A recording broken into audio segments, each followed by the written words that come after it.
notification here popping up saying that we're going live. All right, we are live.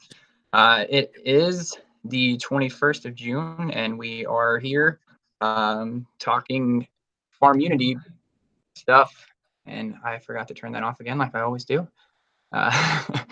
So we're talking EMP prep today with Preacher Bear. He has agreed to come on today and fill us in a little bit on some EMP prep. It's something that I think is important. It's very, very possible attack venue for even people, even if like not a loss of a power failure in a grid situation.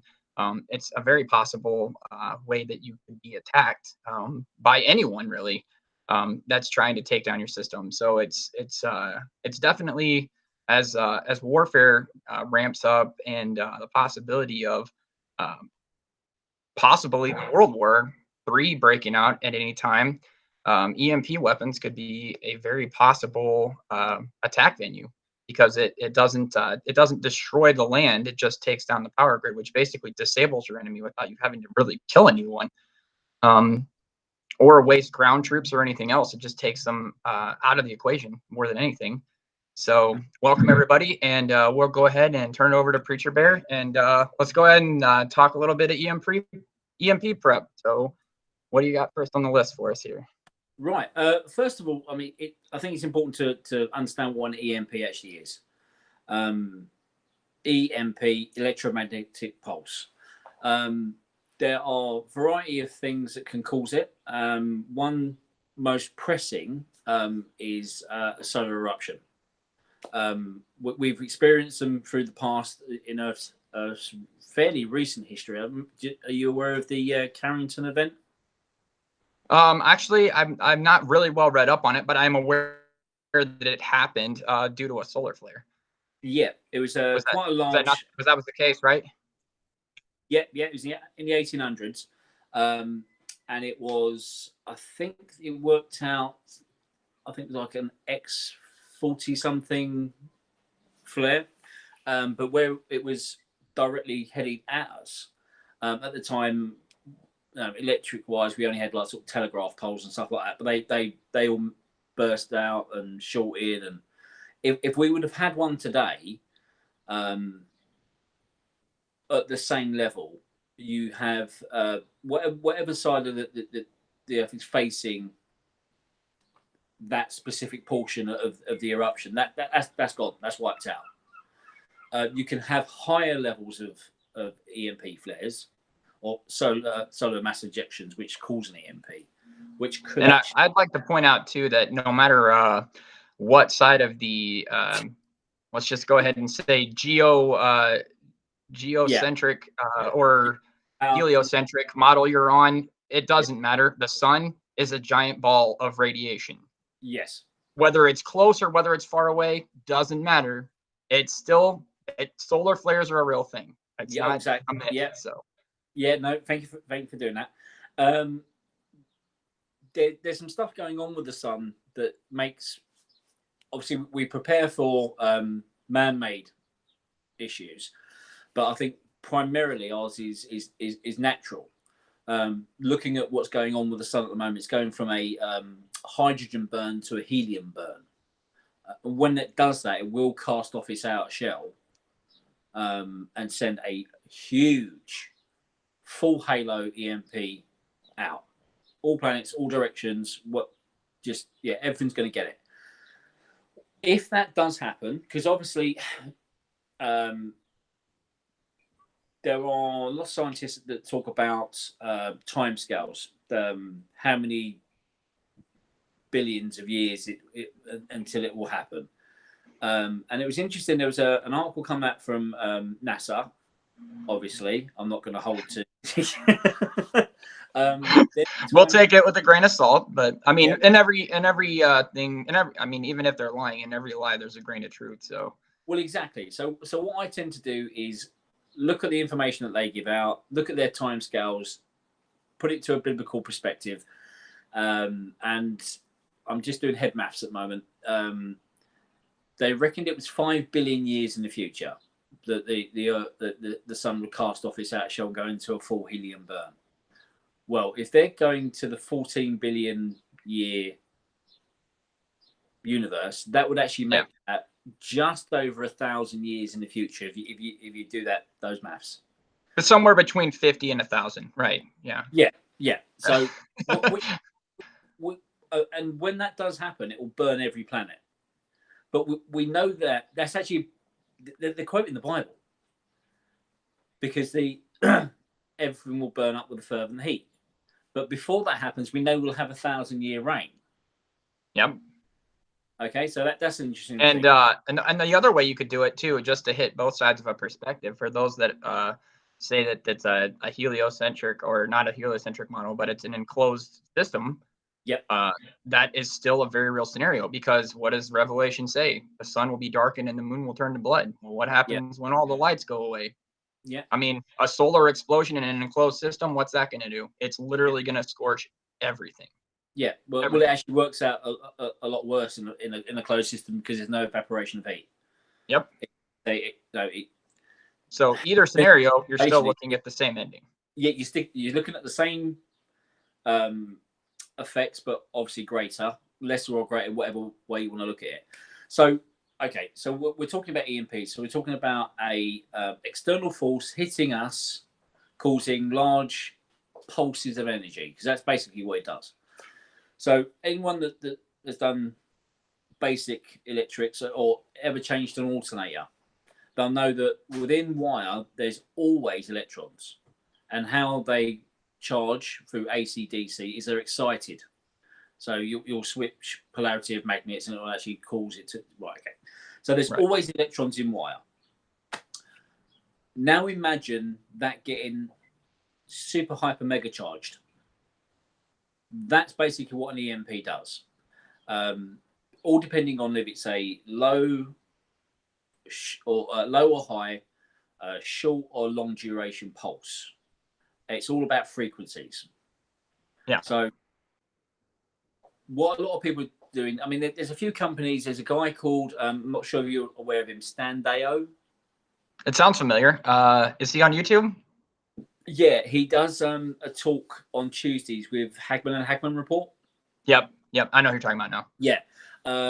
He has started a company called, I think it's, I've just got some notes up here, EMP Shield. And he's working for the US government, trying to get a lot of major installations protected, EMP protected. So doing some basic EMP hardening then. Yeah.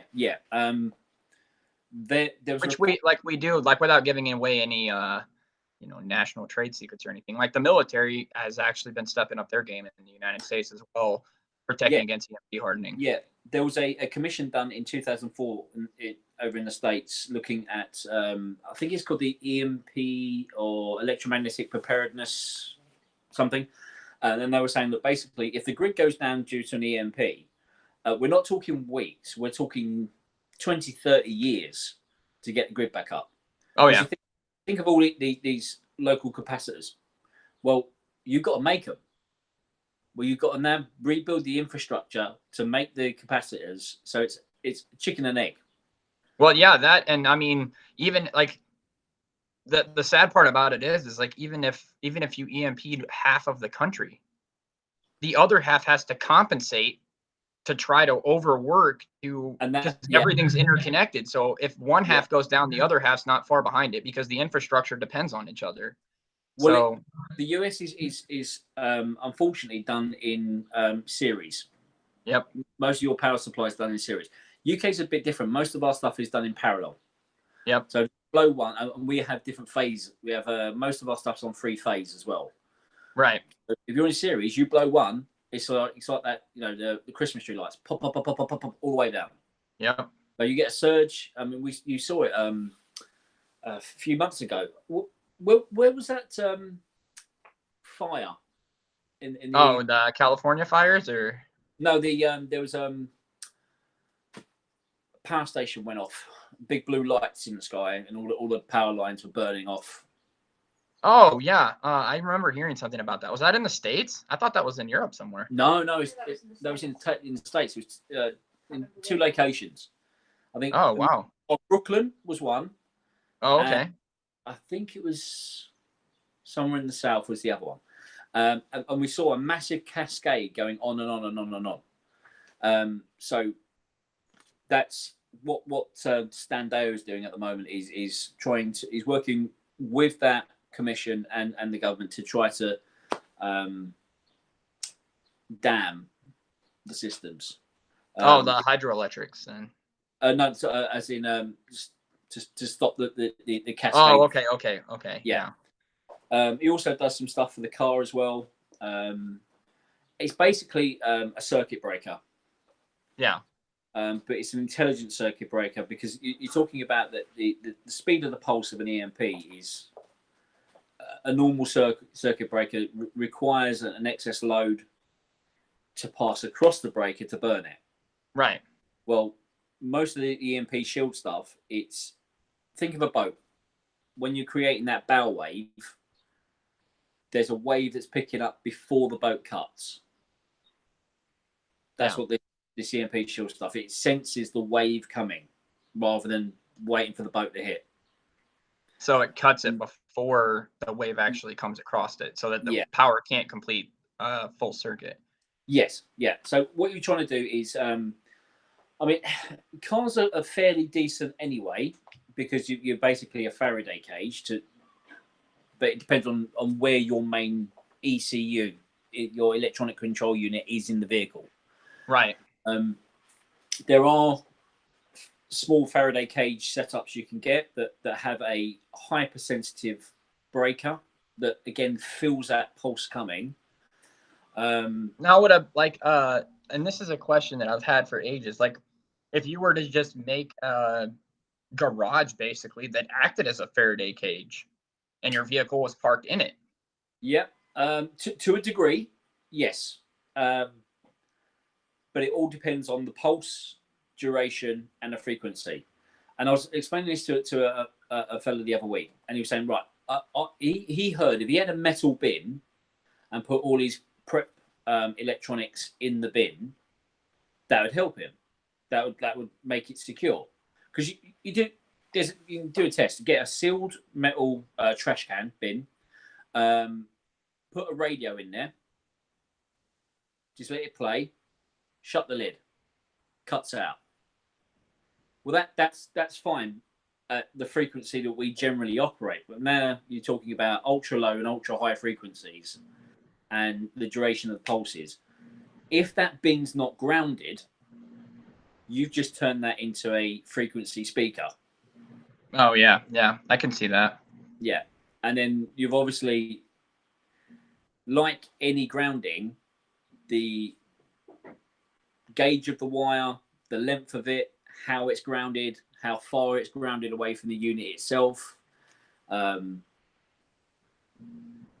You can, if your gauge wire is too thick, you're now amplifying things. If it's too long, you're picking up certain frequency. There's a lot in it, so there's no one size fits all. Now, is it a myth or is there some truth behind it that the farther you get things underground, the safer they are? Depends on your ground. Okay. So just having for lack of a better term, a bunker that's, let's just say 4 stories underground. Yeah. That doesn't guarantee you any type of protection either. If you've just got stuff sitting in a bunker 4 stories under the ground. Oh no. We have electromagnetic currents going through the earth all the time. Do you know about the Hall currents? The what? Hall currents, HALL currents. Electromagnetic energy comes into the earth, moves along the earth, and then back out. Okay, yeah, sure. Tesla looked at all this as well. That's one of his generators. CERN do it as well. They pass huge amounts of power through the soil. Oh, okay. There was a big study done a few years ago when you had all those big earthquakes going off in Italy, and there was they reckon it coincided was CERN shooting.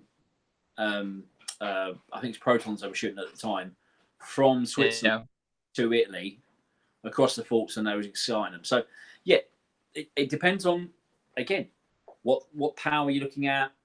What frequency? Is it in line with the Earth's resonance, which is 7.3 something hertz?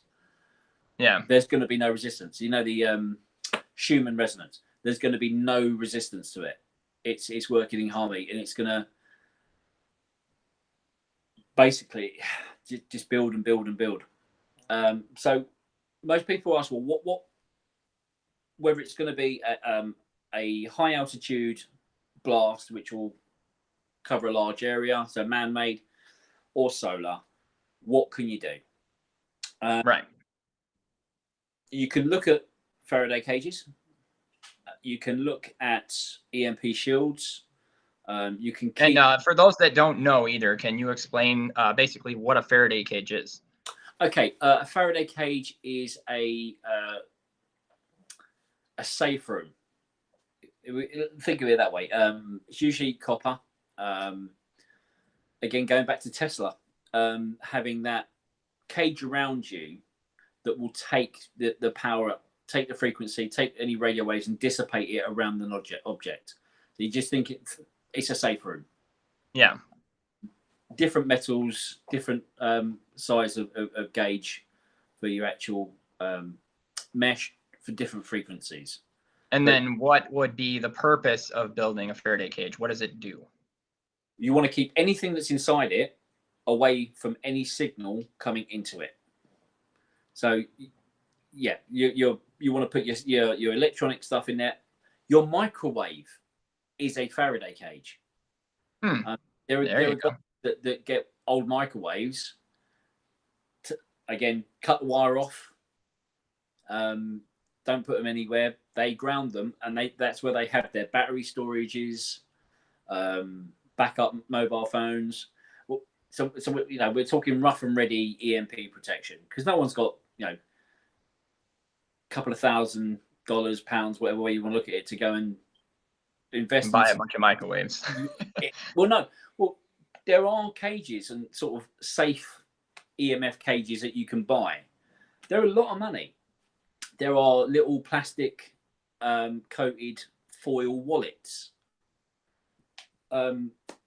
There are, you know, it's the same principle as, do you have the touch credit cards now? Right. Yeah. Yeah. You know, you can get those wallets that stop them being done.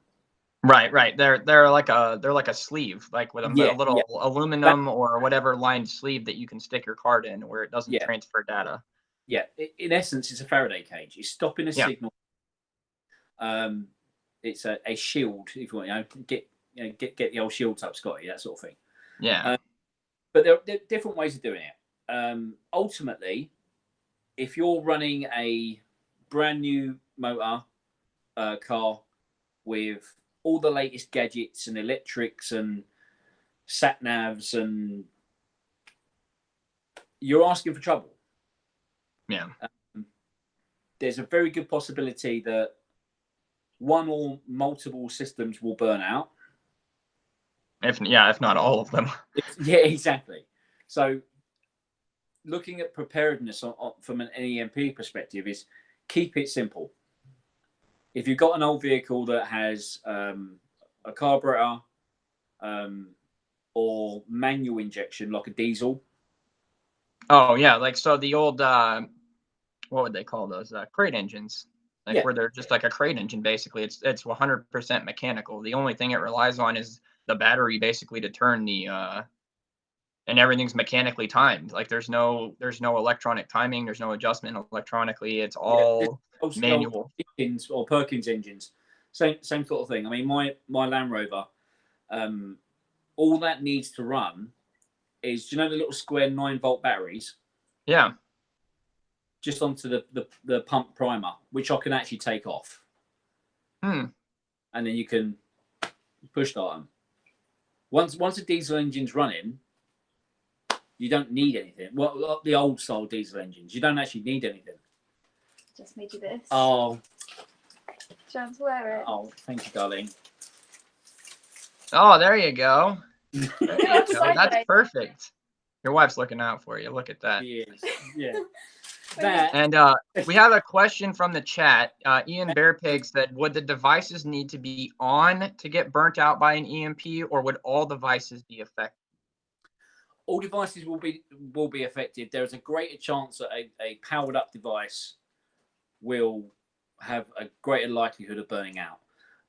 There was I can't remember what study it was, and it was looking at EMP preparedness. And Switzerland, they have a thing called total preparedness, where it's the whole the whole society gets prepared. And there was a booklet that came out. I think it was the original one came out in 74, 75, and they've just redone it again. They're really pushing it at the moment because they had all these massive underground fallout shelters for every single town, and they've just been dilapidated, but they're really getting up. And there was a booklet that went out, so if you are driving and see a flash, put the vehicle into neutral, cut the engine off. When you see the other cars die around you, put it in a gear, turn the ignition on, pop the clutch, and jump start it. So they're like they're already thinking. Oh yeah, they're well. Look where they are. You know, Scandinavia's doing it as well. Big parts of Finland are doing it. They're having massive problems at the moment with electromagnetic interference from the Northern Lights.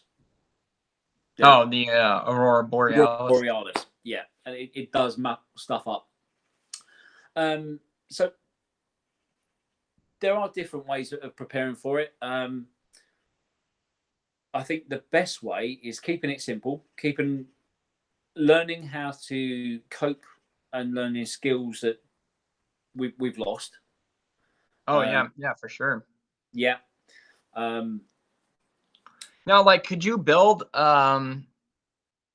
actually build a grid that is pretty much immune or hardened against it? You can.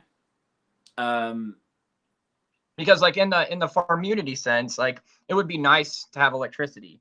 It would be nice to have your way to generate your own electricity so that you're not interdependent on the grid, period.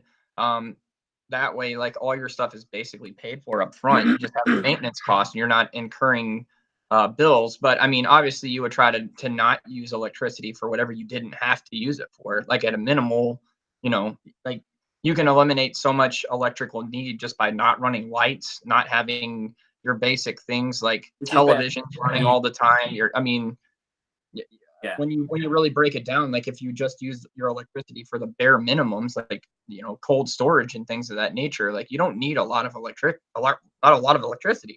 No, but building a system that's already hardened against it, or figuring out a way to, because obviously you wouldn't want your system running all the time anyways. You generally have it shut off unless you were using it, or have it on a timer system to where it only kicked on long enough to keep everything cold, and then it shuts back off again to prolong the life of your batteries if you're using solar or wind generation or even water generation, whatever the case may be. You're going to want a way to protect that against basically, I mean, even solar flares. I mean, because let's face it, if you're using solar panels and a solar flare happens and your whole solar panel, I mean, you're done. I mean, there goes your electric, and now you got to figure out a way to, Yeah, I think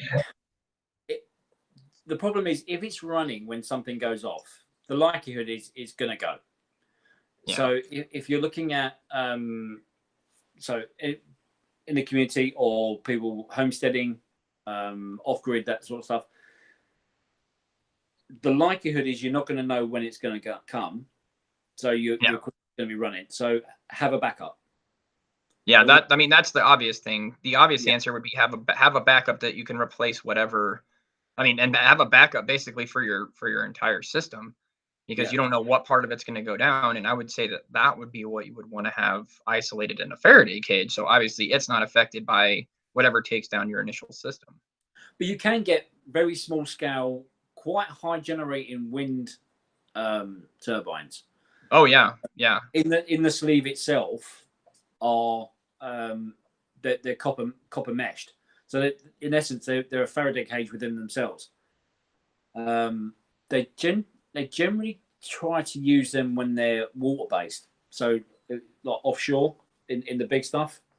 Yeah. Otherwise, you can get chlorine gas being done when you obviously electrify salt water. You're going to get chlorine gas. So they tend to isolate any frequency coming out from them. But you can do that. Hydro, if you've got your main power stuff under the, so you've got a conduit to the stream under the earth, laying copper shield over it. Yeah. Water's going to dissipate it anyway. There's not a lot of studies that have looked at the effect of EMPs through a liquid medium. Well, see, that's one of the main things that I'm interested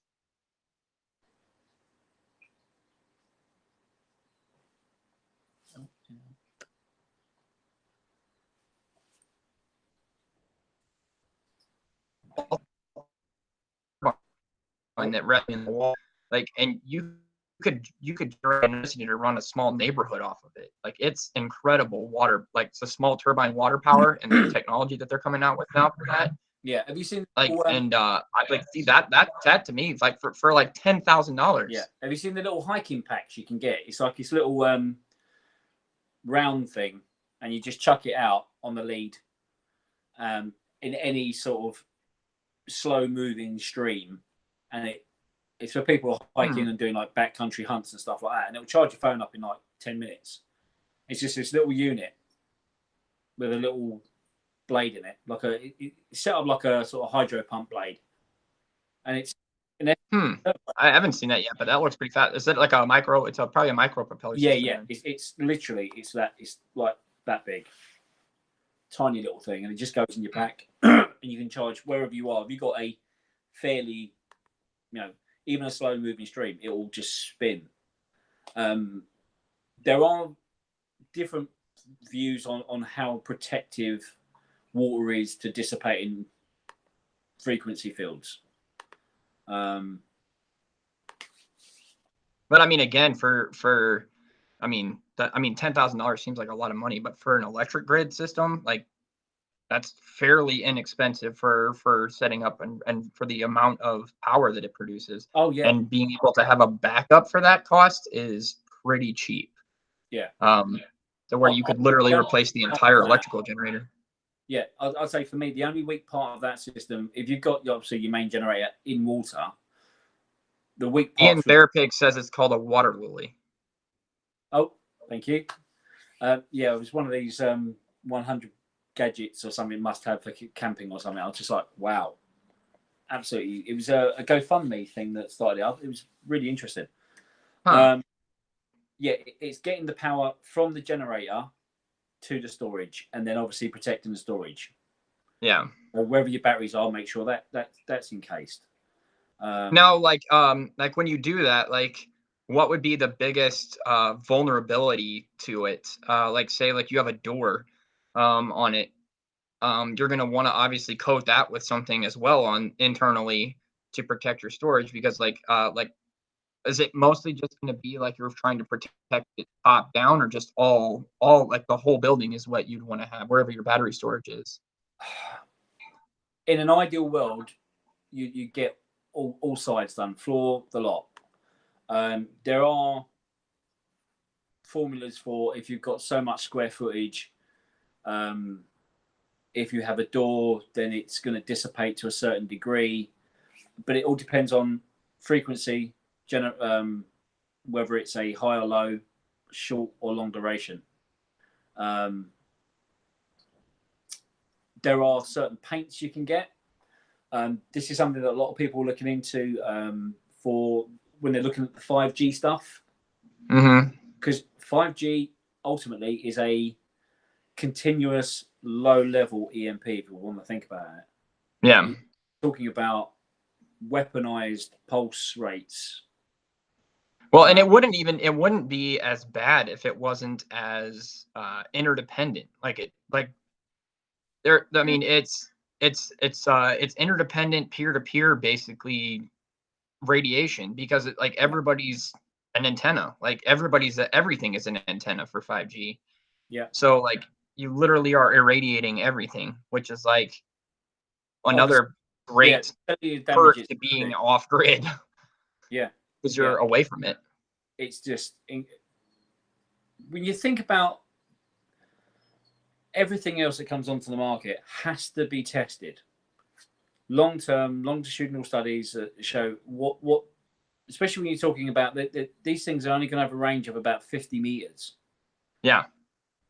They're going to have to be absolutely everywhere to overlap each other. So you're not just going to get one. If you're your middle house, you're going to be overlapped by 3 of these things. Yeah. No one knows what it's going to do. People, they can suggest what it's going to do, but there's been no testing. Why has it been rolled out? And something like that will act as a massive generator. If they get hit with a surge, they're going to then get supercharged, and then you've got other things to worry about. It was funny that she actually brought me that, because you've got people that have got EMP sensitivity. There are lots of studies that are looking at schizophrenia being linked to changes in magnetic frequencies, massive behavioural changes being linked to frequencies. That's another thing that we want to talk about with EMPs as well. Is it's suggested that there will be EMP guard dog. Got it. Animal behavior changes, human behavior changes. You got a pacemaker, gone. Yeah, that's done. And that's just the scariest part about it is like, people don't really stop to think about it. They're like, oh, okay, so the power goes out. What's the worst case scenario? I mean, like you don't stop to think about it, but you're talking a extinction level die off within a matter of weeks. Anybody that requires medication, dead. Life support, dead. Pacemakers, dead. If you have a way to produce food, you're dead. There's no trucking. Yeah, but think about this, right? You could be a healthy individual and you've got a 50-mile drive home, which, I mean, I used to work like 45 miles away from home. You got your get home bag, you've got, because it's going to take you 3 days to walk home, you got 3 days of food and water and shelter. Yeah. You could be a healthy individual in the middle of nowhere, gone. Yep. And then there's a saying, I can't remember who said it. It was the world is 9 miles away from anarchy. Yep. It's true. You don't walk for 3 days. And people, yeah. And most of our water systems but who seriously, like, but then like you get mocked if you prep. It's like, okay, but when I'm eating for the next month and you are starving to death, guess whose house you're coming to? Like, guess whose house you're not getting into? Right. But I mean, that's just the reality of it. Is it's like you don't stop to think about the fact that, I mean, most people don't have more than a week's worth of food on hand. And if you don't have a week's worth of food on hand, and this is like the other thing is, it's like just for basic natural disaster preparation, you should easily have 60 days worth of food on hand, like, because you never know. A class 5 tornado comes through and takes away half the grid in your area. You could be without power for a month. Yeah. Most European nations, mostly in the Baltics, have sent out handouts to their inhabitants, saying that it's not just something we're advising you to do. It's your civic responsibility to be prepared. And I say it to people because we get it's not biblical. You're not living by faith, right? And I say, why then did God tell them, "I will make it to where your storehouses overflow"? Exactly. What are you storing? Yeah. So obviously, Joseph was the devil. Yeah, because that dude prepped for 7 years. Like, yeah, I mean that's hardcore. But I say to people, whenever anyone questions about prep, they just want to go to heaven quicker. Yeah. If you don't prep, you just want to go heaven quicker. Yeah. Oh, I'll be on. Okay. Yeah. I say to people, so when you go to get your shopping, you only buy the amount of food for your very next meal. And they go, no, I get a week's shop. Ah, so you're a prepper. So when you go to the petrol station to put fuel in your car, you're only putting enough fuel to get that one journey that you're doing now. Well, no, Right. or you're a prepper. It's Yeah. just taking it a little bit further, and no, we got into it when we started doing a real deep study of the Book of Revelation, and we got to, as many people do, the mark of the beast, and it will be implemented by starvation. Yeah. Well, let's get ourselves out of that predicament to the best of our ability. Well, right, and that's how I've always took it too. Is it's like it's not telling you, oh, you're gonna starve to death. It's a warning. God never does anything without telling people first. Like it's hey, you're not going to be able to buy, sell, or trade when this happens. So if you're planning on eating, you might want to think about that beforehand. And it's not saying that you can't buy, sell, or trade within a community. No. You're just not going to be able to trade with the world. Yeah. So if you've got all your bases covered and you've got these different communities around that all produce different things and they're interdependent on one another, and you have ways to really kind of trade things with each other. Yeah. You don't need their grid anyways. Yeah. And go back to the old, like we were speaking about the other day, the sweat equity and trust systems. Yeah. It's going to come back to it because it can't go anywhere else. Right. But again, like then you're dependent on God again, and you're not dependent on people because the grocery store isn't providing your food. What do you do when you need rain? You pray for rain, like, because that's the one that controls it. Like that's where your food's coming from, not from a grocery store. Yeah. I mean, when that's your reality, like your world becomes a lot more dependent on God and a lot less dependent on your surroundings. Yeah, so I'm not that far away from it. I mean, there was a report that came out today and yesterday looking at the because of the flooding across the Midwest, looking at the corn harvests, and there was also talking about China as well. Basically, well, they lost 20 million pigs. Was it the year before last and last year with the swine flu? Yeah. So most of they're buying up all the pork on the planet they can. They're also now doing it with corn as well because of floodings. There was an initial report looking at the US crop output being affected by 1/3. Now they're saying, just 2 days later, they're only going to be able to produce 1/3, and of that, a lot of it's going to be spoiled because of disease in the crop. Yeah, well, there's massive flooding in the Midwest right now. Like basically where I'm from, like the military base that I'm stationed at next is half underwater right now because of river flooding. Yeah. Like it's used to a certain amount of crop output to support itself and export. Yeah. And now instantly 1/3. Well, that's only going to increase over, as we're looking at the climate changes, climate changes. Right. It has all a knock-on effect because of the old system, which a lot of people still do, crop rotation.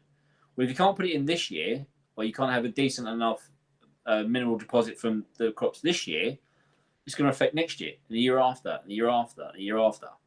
Right. So instantly, you 1/3 down. Well, you haven't got 2/3 less people. Yep. The output's still required, and now you've got foreign entities looking at coming and buying up all your stock because their stuff's going. Yep. Maybe prepping would have been a good idea. Right. Like, oh, well, I've got 3 years worth of corn sitting in my basement, so I don't know what you're worried about. Like, I prepared. And I mean, it's a biblical cycle anyways. I mean, it really is.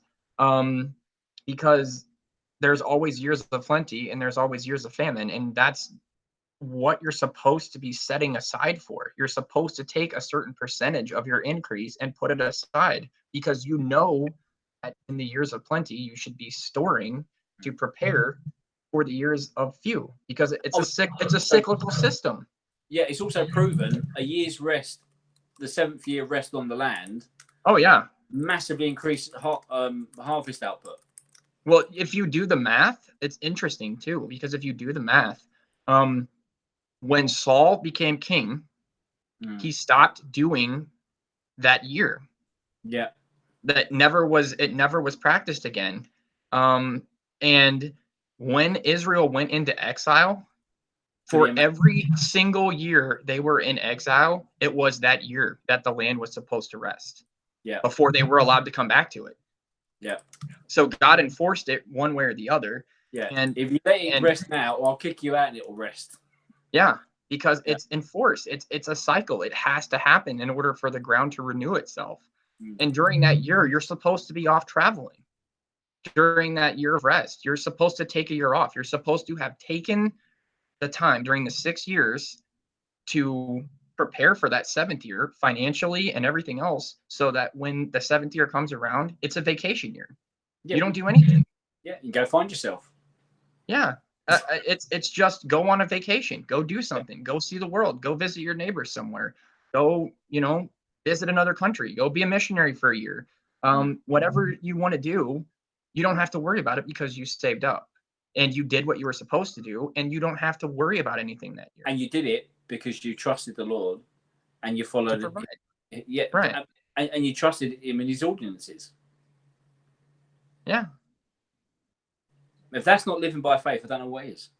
Right. And it's like God said, this is the way you're supposed to do it. There's a reason for it. He's God and he knows. And that's just like, if you're like people, because like I follow the biblical dietary laws. A lot of people don't. I don't knock you if you don't, but I'm like, the reason I started doing it was because it was like God said to do it. There's a reason for it. I don't need to know what the reason is. And I'm not doing it for salvation. I'm doing it because it's in here and there's a reason for it. If it was good for his people, it's good for me. I don't know why, but then you start doing some research into it and it starts to make sense very quickly why he told people to do those things. Yeah. I mean, if you think about it, eating pigs in that day and age with all the diseases pigs carried, you get a cut and you touch a pig, you're dead. Yeah. You're dead. I've even seen that response firsthand. My dad was a butcher, and guy took top of his 3 fingers off, went into the pork bin. He started looking around for scrambling, and the old man, no, leave it. They ain't going back on. You cut yourself working with pork, you're infected, and that's the end of it. Yeah. Well, that's with antibiotics. Yeah. A lot of this stuff, a lot of the dietary laws were health and safety, but not just that. Pork gives you a histamine response. So anyone that's hypersensitive or has any autoimmune problems, which are massively growing. Yeah. It's a death sentence. Yeah, I mean, I have autoimmunity. Was told to me that it was caused, and this is, the doctor actually, the professor actually saying, unfortunately, it was caused by childhood vaccinations. Yep. What is the best car to have in the case of an EMP? Land Rover. Land Rover. Or something you can push. Hello, everyone. I'm just sitting here. That's right, you don't need to turn the camera. Fine. I just wanted to jump in with that. Something that is, the vehicle, you can work on it yourself. It's all well and good choosing, I want this perfect car. Have you ever worked on it? Have you ever stripped the oil down? Well, an American brand that I would recommend is Jeep. Like the old, I'm not talking like new Jeeps, like the Rubicons, like the pre-1995 Jeeps. Yeah. It's a straight inline mechanical 6. Yeah. That's what it is.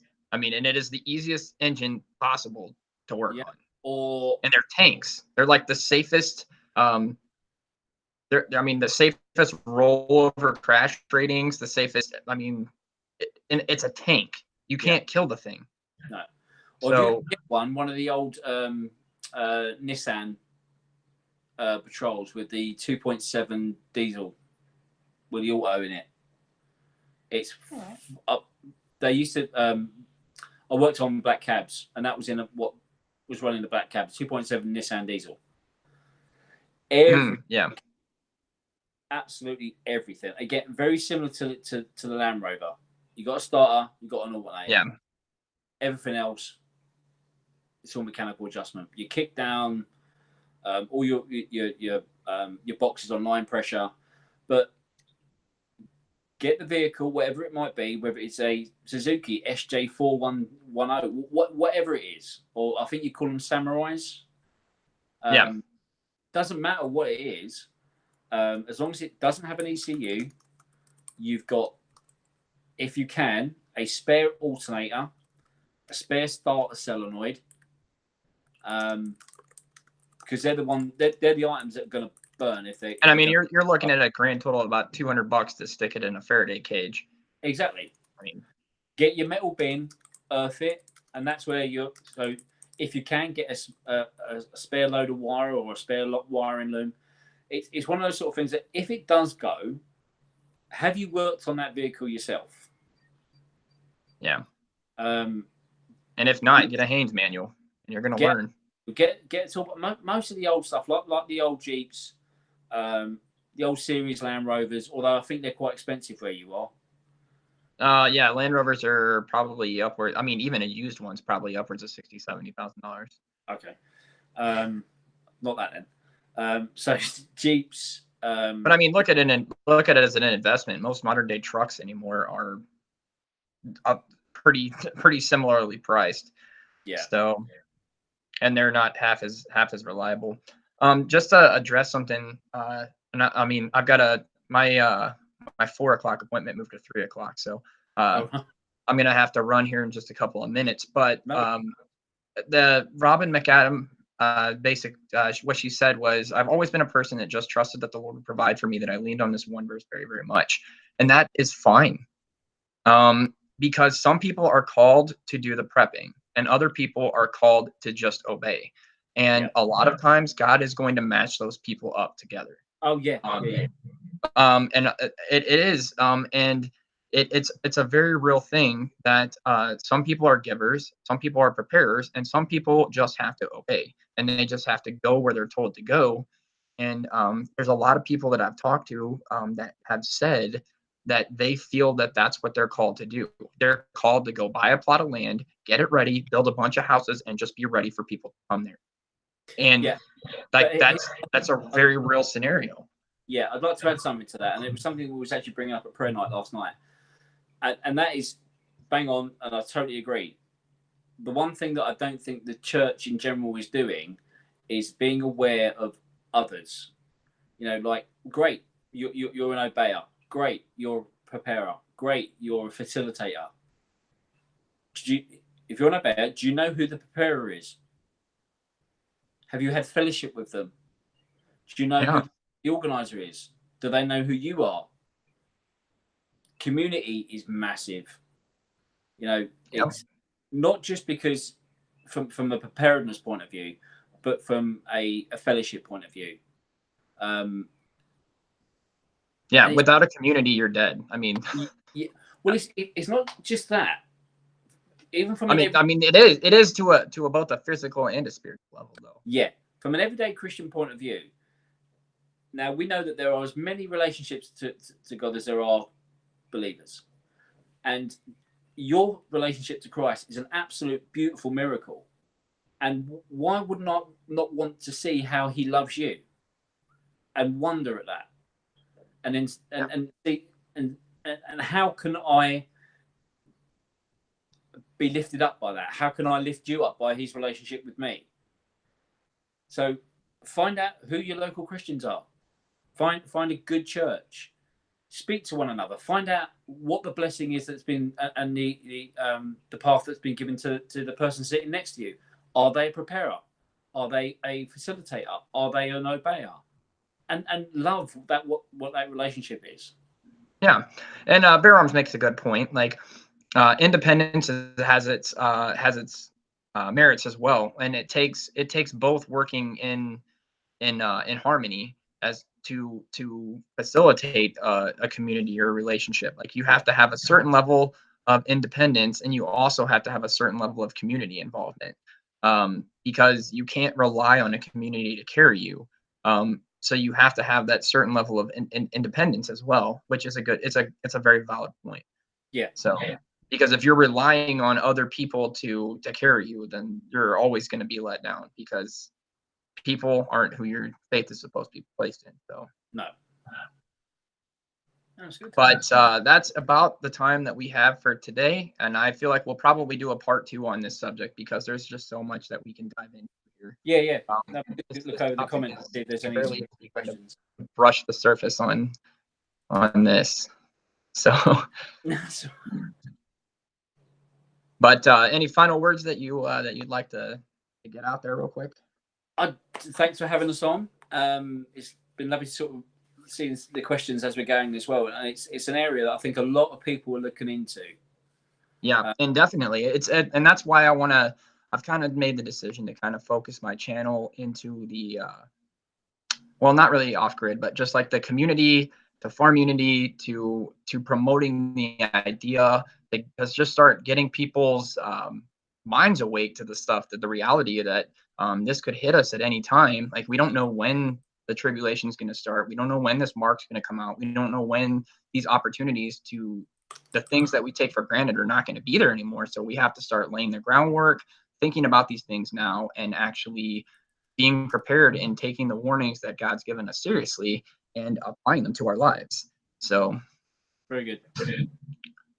Well, I appreciate it, and I appreciate everybody hanging out with us today. And if you're watching this later, we thank you for watching it as well, and we hope that you guys will like, share, and subscribe.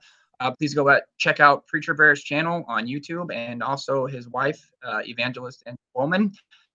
You will find both of them on my channel. They're both subscribers to my channel, and I am subscribers to theirs as well. So you can find the links to their channels also in the description of this video. So I appreciate it. Thanks for taking the time to come on and talk with us, Preacher Bear, and we appreciate you guys very much. Bye. See you later. Bye.